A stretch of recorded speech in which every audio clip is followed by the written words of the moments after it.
Yo, what's up YouTube? Ayun, magandang gabi po sa inyo dyan at magandang umaga, tanghali at gabi kung saan man kayong sulok ng mundo. Ayun na mga OFW natin sa ibang bansa. Kumusta po kayo dyan? Ay sana po ay nasa mabuting kalagayan po kayo dyan. Ayun, ingat po kayo lagi dyan. Ang video na to hatid natin ulit kay Ders TV. Pag-subscribe ang kanyang channel sa ating description. Pag-ibisita na lang po. At pasingit na rin sa ating channel na iniimbitahan ko po kayong i-subscribe ang ating channel. Paki-like, comment at pahit na rin sa ating notification bell para ma-update kayo sa ating mga bagong ina-upload. Ayun guys, showbiz tayo ulit. TVJ na naman tayo. Walang kakupas-kupas na issue. Ayan. Ayun, wala lang pong patubig-tubig pa. Silipin na natin to, baka masilip pa to ng iba. Ayun.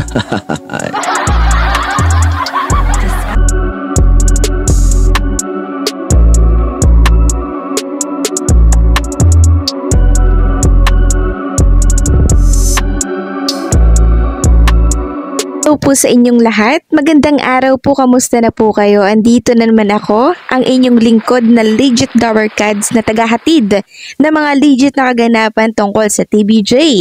Kaya kung isa kayo sa hindi pa nakasubscribe sa ating channel, nako, i-click nyo na po ang subscribe at bell button dyan sa baba para pag may mga bago akong balita ay mano-notify po kayo agad-agad. At bago nga po natin simulan ng balitaan, ay nais ko lamang pong magpasalamat sa inyong lahat sa walang sawa po ninyong pagsuporta at pakikinig sa aking mga pang-araw-araw na update. So eto na, simulan na po natin ang balitaan at tunahin nating pag-usapan ang concurrent views ng E80 po kanina. So ayan, ipapakita ko po sa inyo yung graph. So sa 12:10, ang E80 po ay may 98K.84 na views. Nung 12:50 na po, 126.7K. At nung 1:30, 146.7K. At nung we're using way too many platforms for work. May ads, use Monday.com. We're not using that many. Nung 2:15 PM na po, pumalo na po ng 122.5K. Samantalang itong It's Showtime, 83.65K. Nung 12:10, samantalang ng 12:50, 117.4K. At nung 1:30, 129.7K. At nung 2:50 na po, 104.1K. Samantalang ang Tape Bulaga naman, nung 12:10, 1.674. Nung 12:50, 2.13K. At nung 1:30, 2.179. At nung 2:15, 2.95. So nakita nyo po yung line ng graph, laging pang second yung It's Showtime sa E80. At ang kakulputan ay Tape Bulaga, nasa baba lang po. At nagsosolo habang yung dalawang show na E80 at It's Showtime ay nagbabardagulan po doon sa itaas. Samantalang ng 12:10 naman po, Sing It, 98.834 po ang nakuha po ng E80. Ang It's Showtime naman sa Darren, 83.65 at itong Gisa Gedli 1.674. At nung 12:50, Sing It 126.7K, sa Rampanalo 117.4, sa Word of the Ring po ng Tape Bulaga 2.13. At nung 1:30 PM sa Gimme 5, 146.7, Easy Bata 129.7K, sa May Pakisayo 2.179. At nung 2:50 na po, Sugod Bahay 122.5K, sa TNT ng It's Showtime 104.1 at sa AB Happy 2.95. Samantalang kanina naman po wala palang babala, no? Akala ko nga po tapos na po yung E80 nung bandang 2:28 PM.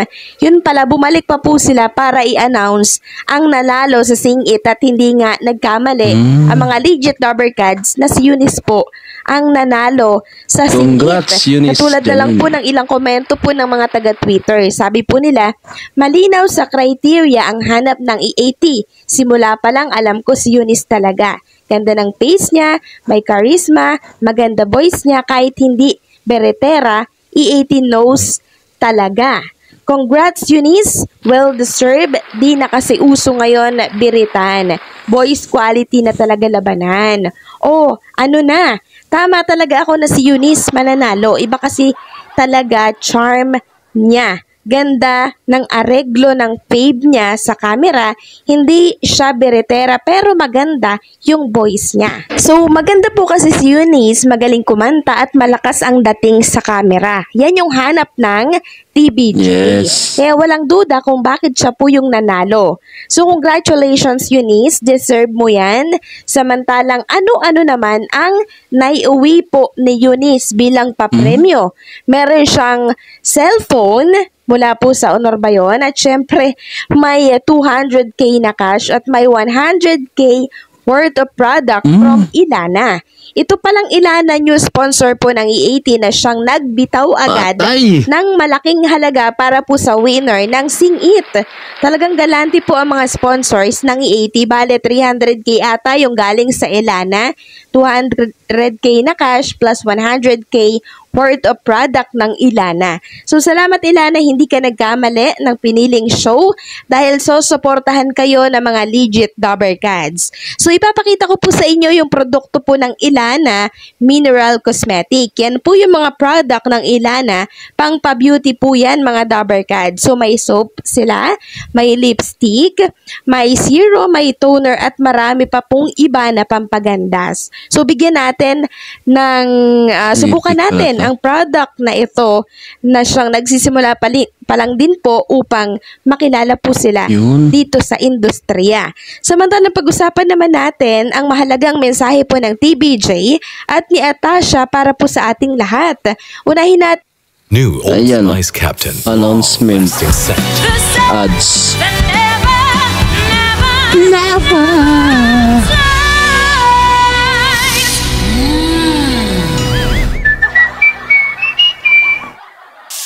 Sarap sa Aba. kung totoo. Bumigay ka na. ang mensahe po ng TBJ patungkol sa pagkakatanggap po nila ng parangal Congrats. mula po sa Film Development Council of the Philippines. So ayun nga po sa post ng TBJ na page, maraming salamat po sa Film Development Council of the Philippines for transcending the changes brought by time, providing that report with the involving audience and embodying the authentic Filipino humor in the heart and mind. The Film Development Council of the Philippines honor Tito Soto, Vic Soto, and Joey De Leon Congrats, for their congrats. outstanding contribution to the Filipino comedy and television and films. So, deserve nyo po yan, Tito Vic and Joey, dahil kayo ang tunay na komedyan.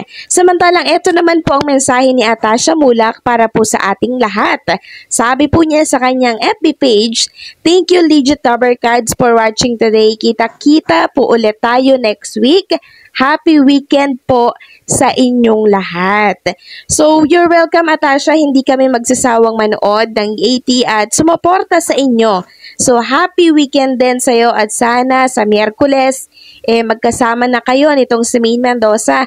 So, marami na ang nag-aabang nito at syempre, isa na ako doon kasi alam kong parehas kayong kalog pag nagkasama kayo. So, yun yung kina-excite ng maraming Ganda nga, tao. partner, Yung pares. mag-cross at magkasama yung magkasama ang isang Maine Mendoza at isang Atasha na parehas kalog. So ano kaya yung magiging impact ninyo? Ano kaya yung magiging resulta pag kayo yung nagsama sa isang show? At yan ang inaabangan ng marami Yun. ngayon. Kaya naman sana next week, Miyerkules, andyan na kayo at makita na namin kayo ni Maine Mendoza na magkasama. Kasi I think ang Lunes, Martes ay tape po sa E80. Hindi ko lang sure ha.